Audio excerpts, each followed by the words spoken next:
It's another edition of Time About the Movies, and today we're taking a look at the films of January 11th, 2002. Only two movies to look at today, so we can get through this pretty quickly. Let's go ahead and take a look at the biggest new release of the weekend, if you will, and that is Colin Hanks and Jack Black in the comedy Orange County.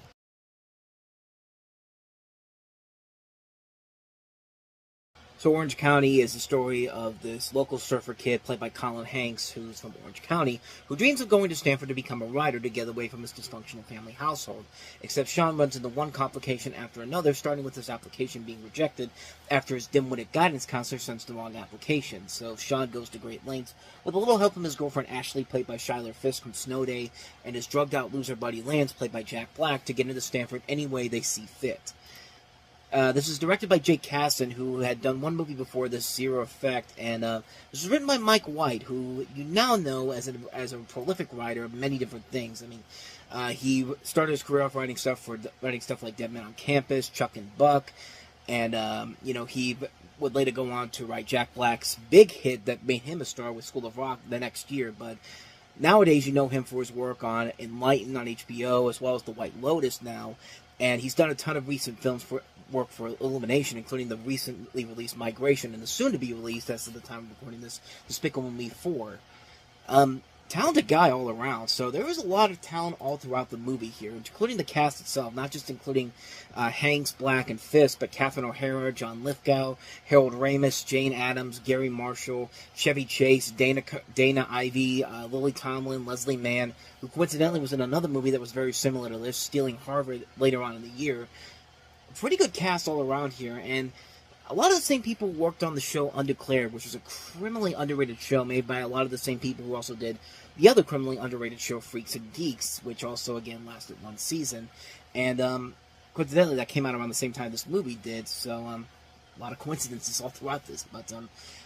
But yeah, this is one of those movies where, kind of like with a lot of some of the other dumb comedies we talked about, like How High and Dude, Where's My Car, this is one of those movies where you think it's dead on arrival. It's a movie being released in the dumping ground of January. The studio probably didn't believe in it, and quite the opposite, because the movie actually is a lot funnier than I gave it credit for. It's a movie that actually kind of holds up better as time goes on, and I think it is because of the writing of Mike White and the fact that you have a pretty solid cast all around here. You know, Colin Hanks kind of gets a bad rap as an actor overall, but I don't know. I think he's been some stuff that's actually been pretty funny, and this is one where he's actually pretty good in it. And Jack Black in this could have easily been very annoying, but he surprisingly makes the role work. And I do wonder whatever happened to Shyler Fisk. She hasn't really done anything of noteworthiness since this, as far as I know, because I don't know. I'm kind of curious now. I don't know if she's done anything since then. Well, she's gone on. I see here she's gone on to become a musician, and I guess that's maybe where she took a lot of her time and credit off to that, because yeah, she hasn't done anything of true noteworthiness in terms of film. The only real exception I see here is The Best of Me, which did get a wide release, but it's The Best of Me. It's one of those Nicholas Sparks movies, and not one of the good ones, but it does look like she's had a successful career in music, so maybe she just decided, hey, she's better off doing music instead of acting in most movies and TV shows. But and again, I see that she's been in a couple of episodes of Fear the Walking Dead and Castle Rock as well, so I don't know. But yeah, this was the last real big thing I ever saw her in terms of a movie where she's part of the advertising. But overall, it is a really funny movie. It's one of those ones where, from the looks of it, it looks like a film that should be dead on arrival, but it's one of those ones where the comedy does work, the writing is very good, the direction by Jake Kasdan is very good as well. He does have a good connection with Jack Black, as you see with the Jumanji movies as well.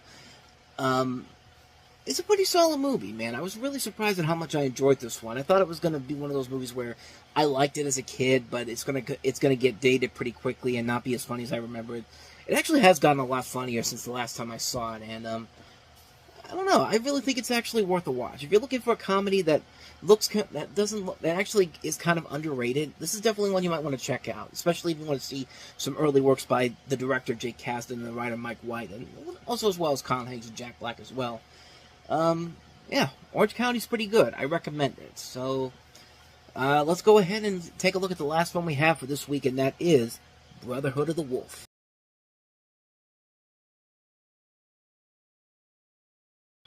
Another one of those movies where I heard a lot about it, but never really ever saw the movie. And it's one of those ones that nobody really ever says you need to see this movie. But the story here takes place in 18th century France, where the Chevalier de Fronsac and many of the Iroquois tribe are sent to investigate the mysterious slaughter of hundreds by an unknown creature in the country of Givaudan. So from the looks of it, I think it's... So from the sound of it, it looks like a period piece Wolverine, a period piece Wolfman movie, but I don't know. I mean, I've never actually seen this movie, so I can't really say for certain what this movie actually ended up becoming. But then again, I noticed that the director of this also did Silent Hill, which, it's not a great video game adaptation, but it does get the look and feel of Silent Hill down in terms of the visual look of the film. Script-wise, not so much. But this, you got some decent actors in here: Monica Bellucci, Vincent Cassel. But this is one of those ones where I really have never seen this movie, nor have I really ever had the urge to go see it. I've never heard anybody say, you need to check this movie out. And, I mean, I don't know. Some of the action sequences in here look pretty good from the stuff that I have seen. You got some animatronics and puppets from Jim Henson's Creature Shop used in this as well, as a mix of combination CGI. And I guess this was still kind of that time we could still use practical and CG and mesh it together, and you wouldn't be able to tell the difference. But other than that, though, I really do not know too much else about this movie. I've never seen it before, so I can't really say if it's any good or not, which is, quite honestly, something I haven't said in a while about a specific movie, because I've seen most of these movies coming from 2000 2001. This is the first one I think I've seen in a while that I can honestly say I have not seen. So yeah, I don't know if it's any good or not. It's got some positive reviews, so maybe it is worth it, but I've just never had the real urge to go check it out myself, so... Not much more to say about that one. That is Brotherhood of the Wolf. So on that note, we wrap up another edition of Time About the Movies, and the next time we meet, 2 more movies to look at, including Cuba Gooding Jr. in Disney's Snow Dogs, one that I do remember seeing in the theater. Chances are, I liked it back in the day. Chances are it's probably not going to hold up with time, but you never know. We'll see what happens when we talk about it. We'll also talk about State Property as well. So 2 films we'll look at next time. But until then, thank you so much for watching, and if you want to see more videos like this, please hit the place on the next page, check out the previous episode, and also don't forget to hit the like and subscribe button if you want to see more videos like this on this channel. Now don't go too far away, because coming up after I post this episode of Time About the Movies, on Time About the Movies Flashback, we're going to go to the beginning of June of 1988 with 3 films to look at, including the breakout film for Tom Hanks, that's Big, Chevy Chase's new comedy of the summer, Funny Farm, and also the decline of Western Civilization Part 2, The Metal Years. So we will take a look at all 3 of those movies, and we will do just that right after this.